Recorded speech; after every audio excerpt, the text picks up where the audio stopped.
ខ្មែរក្រមគឺជាប្រជាជាតិមួយរស់នៅលើដែនដីកំណត់គ្រប់គ្រងដោយរដ្ឋាភិបាលយួនតាមប្រវត្តិសាស្ត្របានកត់ត្រាថា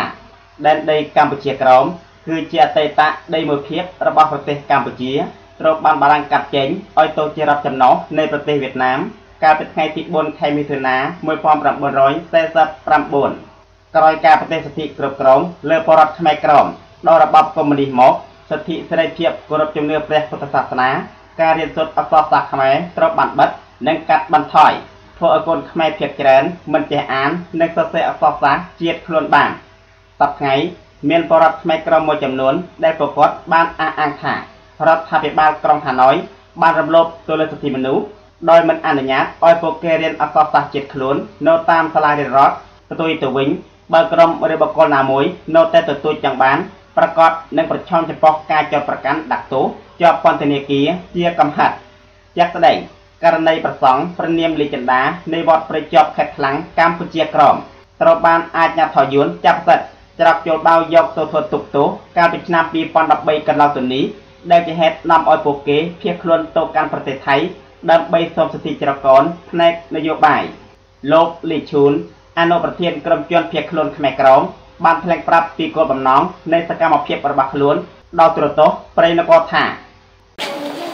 ជាបឋមអរគុណច្រើនចំពោះអ្នកសារព័ត៌មានព្រៃនគរក៏ដូចជា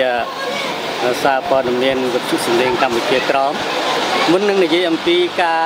បង្កើតឡើងនៅសាលារៀនសម្រាប់ក្មេងៗដែលនៅក្នុងប្រទេសថៃថ្ងៃនេះខ្ញុំបាទក្នុងនាមជាអនុប្រធាននៃក្រមជនភៀសខ្លួនខ្មែរក្រមនៅប្រទេសថៃសូមនិយាយអំពីការកើតឡើងនៃសមាគមការកើតឡើងនៃក្រមជនភៀសខ្លួនដែលយ៉ាងហៅថាសមាគមក៏បានការកើតឡើងនៃក្រមជនភៀសខ្លួនប្រទេសថៃនេះមានអាយុកាលជាង1ឆ្នាំមកហើយគឺតាំងពីបានកើតឡើងនៃក្រមជនភៀសខ្លួនហ្នឹងគឺថ្ងៃទី1មករាឆ្នាំ2015ឥឡូវជិតដល់ដាច់ឆ្នាំហើយបានន័យថាជិត1ឆ្នាំមកហើយដែលការកើតឡើងនៃក្រមជនភៀសខ្លួនខ្មែរក្រមនៅប្រទេសថៃដែលយើងខ្ញុំយល់ឃើញថាក្រុមអង្គការនីមួយៗត្រូវតែមានការប្រមូលផ្ដុំគ្នាជាពួកជាក្រុមដើម្បីជួយមើលការសុខទុក្ខគ្នាទៅវិញទៅមកក្នុងនោះគោលដៅនៃក្រមជនភៀសខ្លួនខ្មែរក្រមនៅប្រទេសថៃគឺមានគោលដៅ3ជាសំខាន់ទី1គឺការសិក្សាអប់រំដល់កុមារដែលក្នុងនោះគឺសំដៅលើភាសាជាតិខ្មែរយើងទី2គឺវិស័យសង្គមដូចជាជួយដល់ចាស់ជរាឈឺថ្កាត់ជួយដល់មានទុក្ខលំបាកក្នុងពេលអាសន្នអន់ទានជាដើមទី3គឺកិច្ចការខាងសុខុមាលភាពដែលយើងមានអ្នកឈឺថ្កាត់នឹងជួយនាំទៅពេទ្យជួយប្រមូលថវិកាឧបត្ថម្ភគ្នាក្នុងពេលដែលមានការឈឺថ្កាត់ជាដើមហើយដល់ទី4គឺខាងវិស័យសាសនានេះគឺមានការព្រួយផ្ដុំឡើងដើម្បីធ្វើបុណ្យធ្វើទានសុនទានតាមរដូវកាលនៃបុណ្យជាតិនិងបុណ្យម្ដងម្កាលដែលកន្លងមកហើយយើងបានព្រួយផ្ដើមចូលរួមក្នុងការប្រមូលផ្ដុំគ្នាធ្វើបុណ្យភ្ជុំបិណ្ឌធ្វើបុណ្យចូលឆ្នាំជាដើមនឹងគឺជាគោលការណ៍សំខាន់នៃការកើតឡើងនៃក្រមជនភៀសខ្លួនខ្មែរក្រមក្នុងប្រទេសថៃអញ្ចឹងការកើតឡើងនេះឥឡូវហ្នឹងសម្រាប់ជាគោលការណ៍គឺយើងបានធ្វើនៅសាលារៀនសម្រាប់ក្មេងៗហ្នឹងដែលកើតអាយុកាលកើតបង្រៀនក្មេងគឺបានរយៈកាល1ឆ្នាំមកហើយហើយក្នុងនេះយើងបានបង្រៀនរហូតមកដល់ជិត1ឆ្នាំនេះគឺបាន2ថ្នាក់ទី1និងថ្នាក់ទី2ហើយចំណែកគ្រូបង្រៀនហ្នឹងគឺជាគ្រូបង្រៀនស្ម័គ្រចិត្តដែលមានគ្រូ3នាក់ជាប្រចាំគឺស្រីម្នាក់និងប្រុសម្នាក់ហើយក្មេងរៀនក្នុងឆ្នាំហ្នឹងបានក្មេងថ្នាក់ទី2ហ្នឹងបាន20នាក់ដែរហើយដល់ថ្នាក់ទី1ហ្នឹងក៏ជាង10នាក់ដែរ17នាក់ដែរគឺអញ្ចឹងថាក្មេងនេះជិត30ហើយការបង្រៀនគឺបង្រៀនអត់មានយកលុយកាក់អីទេគឺបង្រៀនគឺឧបត្ថម្ភហេតុម៉េចបាននាំឲ្យកើតការបង្រៀនភាសាជាតិយើងដោយយល់ឃើញថាក្មេងៗទាំងអស់ដែលមកក្នុងនាមជាជនភៀសខ្លួនមកតាមម្ដាយឪពុកផងក្នុងនាមជាខ្មែរយើងដែលមករកស៊ីនៅប្រទេសថៃនេះផងឃើញតែកូនចៅអត់បានចូលសាលារៀនមកពីស្រុកកំណើតយើងមកដោយការខ្វះខាតមករកស៊ីក្នុងប្រទេសថៃកូនចៅខ្លះក៏បានទៅរៀននៅសាលាថៃកូនចៅខ្លះក៏អត់បានរៀននៅសាលាថៃ ហើយកូនចៅខ្លះក៏អត់ចេះភាសាអក្សរសាស្ត្រជាតិដូច្នេះហើយបានតម្រូវឲ្យយើងខ្ញុំបង្កើតឡើងនៅកម្មវិធីសិក្សាភាសាជាតិគឺភាសាខ្មែរយើងនៅពេលនេះខ្ញុំសូមជម្រាបថាការកើតឡើងនៃសមាគមឬក្រុមជនភៀសខ្លួនឬក៏សាលានេះក៏ដោយมันមានការឧបត្ថម្ភមូលនិធិជាចាំបាច់មកពីខាងណាទេគឺសមាគមយើងខ្ញុំបានប្រមូលផ្ដុំគ្នាក្នុងនេះជាបានជាង30គ្រួសារដែលក្នុងមួយគ្រួសារតាមលទ្ធភាពដែលស្ម័គ្រចិត្តគឺអាចជួយឧបត្ថម្ភដល់ក្រុមជនភៀសខ្លួននឹងក្នុងមួយខែ50 បាតក្នុងមួយខែ50 បាតដើម្បីត្រួតត្រងនៅវិស័យទាំង4ហ្នឹងគឺវិស័យសិក្សាអប់រំវិស័យសុខុមាលភាពវិស័យសាសនាហើយនិងសន្តិសុខនឹងឯងគឺដើម្បីអញ្ចឹងมันមានការឧបត្ថម្ភពីណាទេប៉ុន្តែចំណែកការសិក្សាអប់រំរាល់ថ្ងៃនេះបានខាងព្រះវិហារកាតូលិកនៅសុផាន់ម៉ៃគឺជួយជាទឹកដោះគោសម្រាប់ជួយជាទឹកដោះសម្រាប់ក្មេងជាប្រចាំហើយនឹងមានជួយសម្រាប់ខោអាវក្មេងក៏មានម្ដងដែរអញ្ចឹងដោយនិយាយដល់រឿងការឧបត្ថម្ភនឹងខ្ញុំបាទសូមជម្រាបថាកន្លងមកហើយប្រជាជនគីមកាងនៅឯសហរដ្ឋអាមេរិកក៏ធ្លាប់ជួយដល់ក្រុមជនភៀសខ្លួនបានប្រមាណជា$500សម្រាប់ចែកឧបត្ថម្ភដល់ការឧបត្ថម្ភដល់ក្រុមជនភៀសខ្លួនហើយកន្លងមកទៀតអ្នកស្រីជូឌីតដែលជា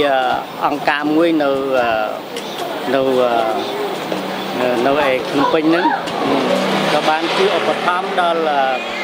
ក្រុមជនភៀសខ្លួនក្នុងវិស័យទាំង4ហ្នឹងគឺបាន$4000ផងដែរហើយថ្មីនេះលោកគឹមសម្បត្តិដែលជាបុគ្គលិកនៃសិទ្ធិមនុស្សរបស់សិទ្ធិមនុស្សអង្គការសហប្រជាជាតិប្រចាំនៅប្រទេសខ្មែរក៏បានជួយដល់ក្រុមជនភៀសខ្លួនយើងខ្ញុំហ្នឹងនៅវិស័យទាំង4ហ្នឹងចំនួន$100ផងដែរនឹងដែលជួយកន្លងមកគឺមានតែប៉ុណ្ណឹងក្រៅពីនេះគឺជាមូលនិធិដែលយើងខ្ញុំបានប្រមូលផ្ដុំគ្នាជាជនភៀសខ្លួននៅក្នុងទីនេះជាខ្មែរដែលមកព្រោះស៊ីក្នុងទីនេះដើម្បីឧបត្ថម្ភនៅវិស័យទាំង4នេះក្រុមជនភៀសខ្លួនហើយនេះគឺជាថ្នាក់រៀនសាលាថ្នាក់ទី1ដែលមានក្មេងកំពុងរៀនហើយនឹងតិចទៀតនឹងមានថ្នាក់ទី2មកទៀតអញ្ចឹងអរគុណច្រើនចំពោះការតាមដានទស្សនារបស់ទស្សនិកជនទាំងអស់ដែលតាមដានកាសែតព្រៃនគរក៏ដូចជាវិទ្យុសំឡេងកម្ពុជាក្រោមខ្ញុំបាទលីឈូជំរាបសួរពុកម៉ែបងប្អូននៃខ្ញុំឈ្មោះលីស៊ីណាជាគ្រូបង្រៀនស្ម័គ្រចិត្តដល់ក្មេងៗជនភៀសខ្លួននៅក្នុងប្រទេសថៃហើយជាដំបូងខ្ញុំសូមអរគុណដល់លោកពូលោកអ៊ំដែលគាត់នៅទីនេះគាត់បានបង្កើតជាសមាគមបង្រៀនដល់ក្មេងៗនេះឡើងហើយក៏សូមអរគុណដល់ពុកម៉ែរបស់ក្មេងៗដែលគាត់បានបញ្ជូនកូនគាត់ឲ្យមករៀនជាមួយខ្ញុំហើយខ្ញុំមានតែចិត្តសប្បាយរីករាយណាស់ដែលបានដល់បង្រៀនដល់ពួកគាត់ខ្ញុំចង់ឲ្យពួកគាត់ចេះហើយនឹងស្គាល់អក្សរសាស្ត្ររបស់ខ្លួនឲ្យពួកគាត់អាចអានបានហើយនឹងមើលអក្សរបានហើយខ្ញុំក៏សូមឲ្យពួកគាត់ខិតខំរៀនជាមួយខ្ញុំទាំងអស់គ្នាដើម្បីពួកគាត់ស្គាល់អក្សរសាស្ត្ររបស់ខ្លួនហើយព្រោះពួកគាត់នៅទីនេះគាត់ឆ្ងាយពីប្រទេសកំណើតរបស់គាត់មិនអាចរៀនបានជ្រៅជ្រះប៉ុន្តែខ្ញុំនឹងខំបង្រៀនឲ្យគាត់ចេះហើយនឹងស្គាល់អក្សរកំណើតរបស់គាត់ចា៎សូមអរគុណសូមជម្រាបលា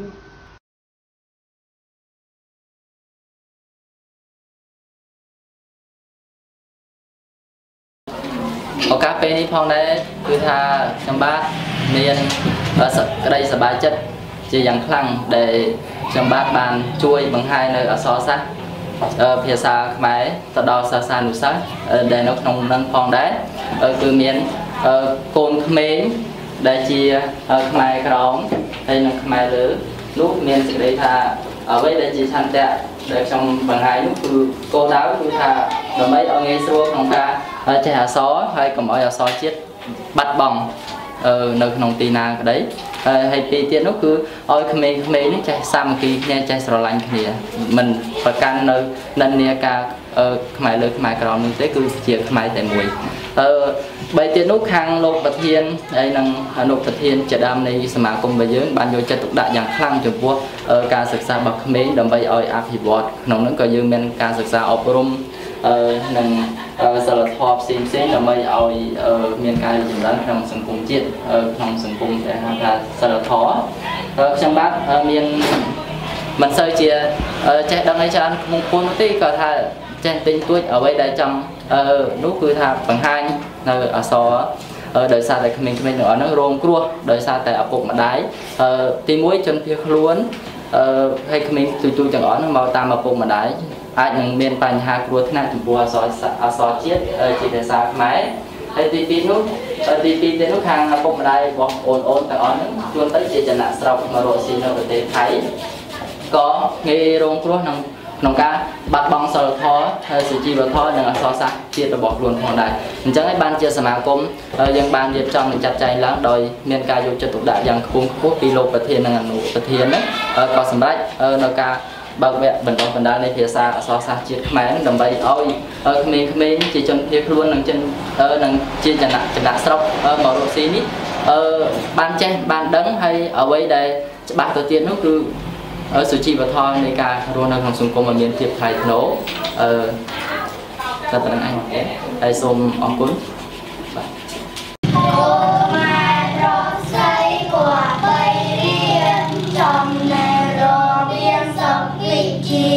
ឲ្យបានចេះដឹងសពគ្រប់គ្នាទោះបីមិនគ្នាបានធ្វើទុំគុំជ្រើច្រអស់ពុតមិនឡើងមិនបានធំខាត់ក្នុងចំនោះពុកញ៉ាំម្ដាយកាទុកមុខកូនបែងបីរងកាចំណេញកូនអើយរៀនទៅទាន់ខ្លួនខ្មែរកុំសង្វាតលេងច្រើនរៀនតិចបើទៅរៀនខ្មែរបែរជាកិច្ចសរសេរបន្តិចខុស4ដំពាក្យបានប្រដៅទាំងប៉ុន្មានចូលកូនយកប្រាណយកតំណាទុកដាក់ក្នុងខ្លួនធ្វើជាបាក់ចូលកូនប្រយ័ត្នយ៉ាងមានថ្មី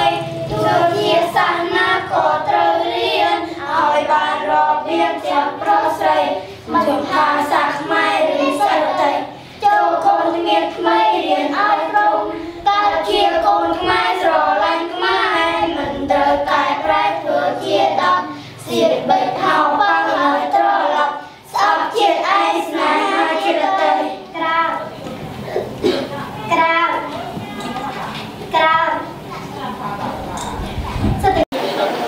បាទសូមជម្រាបសួរបងប្អូនខ្មែរក្រមទាំងអស់គ្នានៅក្រៅស្រុកនិង